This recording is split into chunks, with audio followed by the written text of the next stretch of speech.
National Geographic na banca. Então a gente pode dizer que até as suas quartas profecias os maias estavam absolutamente corretos. Isso que eles dizem que vai acontecer. Que o Sol, a gente vai sair de um centro galáctico e vai passar para outro. Isso eu vou explicar melhor quando a gente falar do alinhamento. Vocês vão. Aí faltam 3. A 5ª profecia diz que os sistemas financeiros, elétricos, religiosos e de comunicação vão desaparecer. A 6ª diz que a aparição e possível choque de um cometa vai se abater contra a Terra. E a 7ª diz que a sincronização da galáxia vai ser a partir de um raio de luz sincronizadora e uma nova humanidade vai nascer no sábado, 22 de dezembro de 2012. Eu vou voltar a cada um desses itens e vou mostrar a pesquisa que eu fiz sobre o que diz a NASA, outras previsões e outras teses.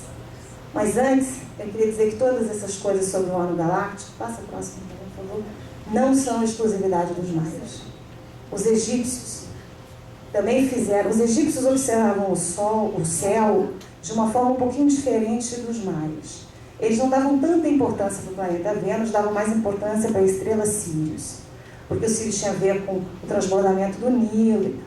Então esse aí é o templo de Dendera, no Egito, que é um templo dedicado à deusa Hathor. Nesse templo foi achado o que eles chamam de zodíaco de Dendera. Passa a próxima. Que é isso aí, ó. Isso que hoje está no Louvre, estava nesse templo, né, em Dendera, e mostra cada um dessas coisinhas que estão aqui pintadinhas são um signo. Cada uma dessas outras formas aqui são o que a gente chama de estrela polar. Para os egípcios, o círculo solar, o grande ano cósmico, tinha 25.625 anos também. E era dividido em 30 graus, cada grau um signo. E cada 60 graus uma estrela polar. Quando o templo de Dendera foi construído, a estrela polar era signos. Era a estrela que os navegadores usavam. Hoje eles usam uma estrela chamada Polaris. Então a gente mudou nesses 4.000 e tantos anos. Na divisão dos egípcios, cada era, ou cada signo, representava 2.000 e poucos anos. E cada estrela polar ficava durante 2 eras. Então a gente viu, os egípcios nos legaram nesses templos a forma como eles enxergavam o movimento da nossa galáxia no céu. E era observando o que eles chamavam de precessão de equinócios. A precessão de equinócios é que no dia do equinócio, diferente dos maias que viam isso no dia do solstício, no dia dos equinócios, o Sol e a Lua se alinhavam de frente para um signo, que a cada 2.000 e tantos anos esse signo mudava. E agora, nós estamos na era de peixe, todo mundo sabe, por causa dos egípcios. Os egípcios é que nos legaram essa conta da precessão dos equinócios com as anotações feitas nesse templo, no templo de Dendera. E a gente diz que nós vamos entrar na era de Aquário. E os egípcios, eles tinham uma crença de que cada pessoa encarnava diferentes vezes, em diferentes corpos, até aprender o real sentido da vida, durante o período de um ciclo solar. Então, assim, você ficava o ciclo solar todo em diferentes encarnações, até você poder ter um estado de alma que se equiparava ao que eles chamavam de super-homem, né? E aí a simbologia disso, eles escreveram na historinha de Osíris e Ísis, que dão a luz a um super-homem, a um homem mais evoluído, Horus, né? Que é muito parecido com a nossa mítica cristã, porque se vocês já estudaram um pouquinho, vocês sabem que tudo que nós temos hoje na cultura cristã veio dos mitos egípcios, né? Até por conta da proximidade, né? Então os egípcios também fizeram esse cálculo da precessão. A diferença é que os maias observavam outras estrelas e viam isso de outra forma, mas a conta é praticamente a mesma. Alguns cientistas têm feito uma conta levando em consideração, porque não é consenso de quando vai entrar a tal era de Aquário. Né? Tem gente que diz que entrava na década de 60, não tem muito consenso, porque os cálculos egípcios, ao contrário dos cálculos maias, não eram tão precisos a nível matemático. Mas uns cientistas fizeram uma análise de o tamanho de cada constelação é diferente. Por exemplo, a constelação de Peixes é diferente do tamanho da constelação de Aquário no céu. Então, se você divide ela em 30 graus exatamente, necessariamente ela não dá exatamente o tamanho da constelação, porque tem constelações menores e constelações maiores. E levando em conta esse tamanho, no final eles acabaram concluindo que a data mesmo de trânsito seria 2012. Pode passar o próximo. Pois é, eu estive recentemente em Stonehenge.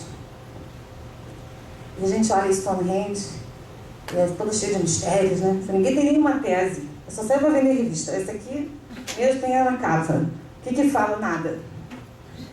Mas a gente, quando esteve lá, em Stonehenge, a gente já tinha percebido, já tinha estudado algumas teses, e essa tese que eu vou falar é de um camarada chamado Ralph Ellis, de que a Hailstone, a pedra que fica assim na frente, a pedra que marca o nascer do Sol, ela na verdade não era para marcar o nascer do Sol, e sim a posição da Lua. Porque quando a Lua nasce exatamente do lado de cada pedra, ela vai nascer do lado de lá da pedra, dali a 18,25 anos. Então a gente tem no número 19, que é praticamente o tempo da Lua fazer o seu trânsito, de um lado para o outro, 19 anos. Aí Stonehenge tem as suas pedras, o circo e tal, e tem os tais buracos Aubrey, que são buracos que eles descobriram, e tem esse nome Aubrey, que é o nome do cara que descobriu isso no século retrasado. Aí esse Ralph Ellis fez uma simulação, usando Stonehenge como se fosse um grande relógio, por causa desse signo da Lua. Então ele descobriu que se no ano 0, por exemplo, a Hailstone está ali, virada para aquele buraquinho, eles botassem uma outra pedra lá e usassem ela para contar, a cada 19 anos essa pedra andaria 3 lugares, né? Ela ia andar. A cada 19 anos, 3 buracos Aubrey. No final de 360 anos, ela ia se encontrar de novo.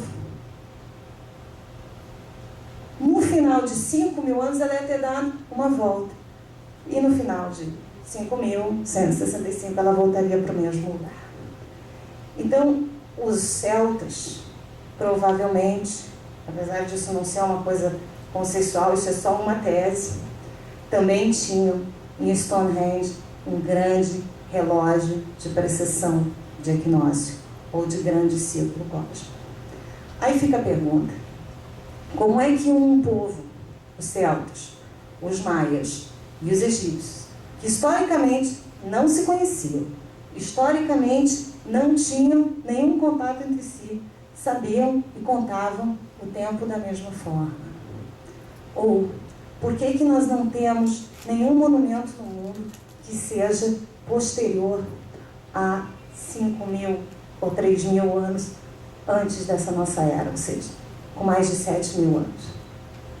Por quê? Então a humanidade nasceu, de repente, há 5.000 anos atrás, já sabendo matemática, já sabendo arquitetura, já sabendo tudo isso, sem ter tido nada, e a nossa história nos diz que o homem do Neolítico era um homem da Idade da Pedra. Não sabia nada. Será?